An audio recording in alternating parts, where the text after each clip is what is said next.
Sistem ekskresi pada manusia. Proses pengeluaran zat biasa dikenal dengan istilah eliminasi. Eliminasi ada 3 macam.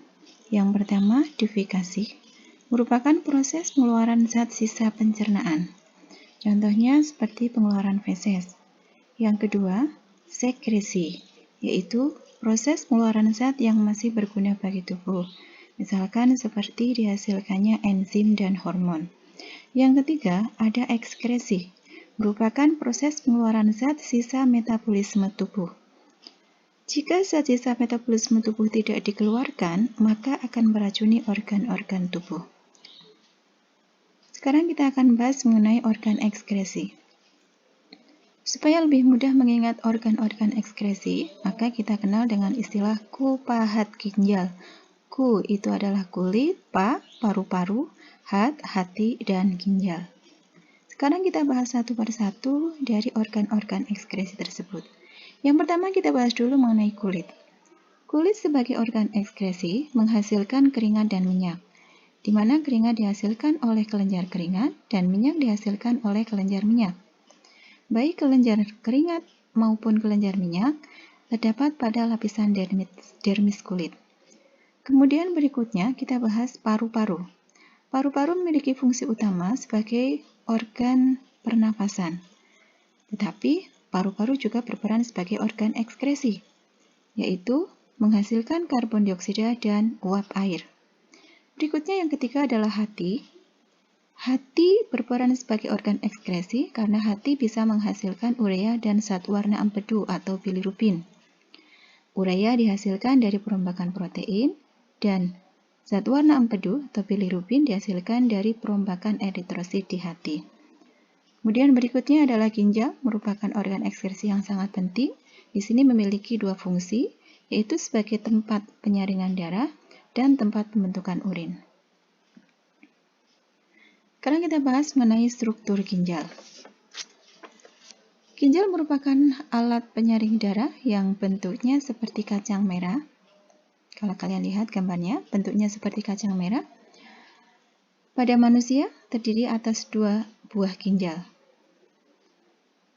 dan memiliki ukuran berkisar, panjangnya berkisar 10-15 cm dengan massa 200 gram. Letak ginjal terdapat pada rongga perut bagian belakang, agak ke atas dan dekat dengan tulang belakang. Bagian-bagian ginjal terdiri dari korteks, medula, dan pelvis. Korteks itu adalah kulit ginjal, kemudian medula itu adalah sumsum ginjal, dan pelvis renalis itu adalah rongga ginjal. Kita lanjutkan pada bagian ginjal. Tadi di bagian paling luar itu adalah korteks atau kulit ginjal, itu terdapat nefron. Nefron terdiri atas bagian yang disebut dengan badan Malpighi, di mana badan Malpighi itu, untuk badan Malpighi itu terdiri dari 2 bagian, yaitu adalah glomerulus, ini yang bagian tengahnya, kemudian bagian luarnya, ini adalah yang disebut dengan kapsula Bowman. Kemudian yang kedua, selain nefron, ada yang disebut dengan tubula atau kumpulan saluran. Ada 3 macam tubula di sini, yaitu yang pertama ada tubulus contortus proximal atau TKP. Kemudian yang kedua adalah tubulus contortus distal atau TKD, dan yang ketiga adalah tubulus collectivus, atau saluran pengumpul. Antara tubulus contortus proximal dan tubulus contortus distal terdapat sebuah lengkungan yang menyerupai huruf U yang disebut dengan lengkung Henle. Sekarang kita lanjutkan pada proses yang terjadi pada nefron, yaitu proses pembentukan urin. Proses pembentukan urin terjadi melalui 3 tahap, yaitu filtrasi, reabsorpsi, dan augmentasi. Kita akan bahas satu persatu proses tersebut. Yang pertama adalah filtrasi atau penyaringan. Di sini adalah penyaringan darah terjadi di glomerulus dengan hasil filtrat glomerulus atau yang disebut dengan urin primer.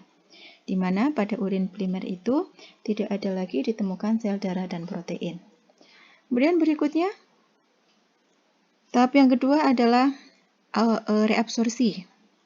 Reabsorpsi itu terjadi di tubulus contortus proximal. Re itu artinya kembali, absorpsi itu penyerapan, artinya reabsorpsi itu adalah penyerapan kembali zat-zat yang masih berguna bagi tubuh. Zat apa saja yang bisa diserap oleh tubuh, misalkan seperti nutrien, air, dan garam. Hasil dari reabsorpsi itu adalah urin sekunder. Sekarang kita lanjut pada tahap yang ketiga, yaitu augmentasi. Augmentasi itu adalah penambahan zat yang tidak berguna lagi bagi tubuh, terjadi di tubulus contortus distal. Hasilnya adalah urin yang sesungguhnya, di mana nanti urin sesungguhnya itu nanti akan dikumpulkan, akan masuk di saluran pengumpul, ya, atau tubulus pengumpul atau tubulus colectivus, ya. Sekarang kita lanjutkan ke organ-organ yang dilalui oleh urin. Ada 4 organ yang dilalui oleh urin. Untuk lebih mudah mengingatnya, maka kita kenal dengan istilah jalan terus ke utara. Jalan itu adalah ginjal, terus itu ureter, ke itu kantong kemih, utaranya itu adalah uretra. Jadi jalan terus ke utara, yaitu ginjal, ureter, kemudian kantong kemih, dan uretra. Yang terakhir kita akan bahas mengenai gangguan pada ginjal. Antara lain ada batu ginjal, merupakan gangguan yang disebabkan karena pengendapan kalsium pada ginjal.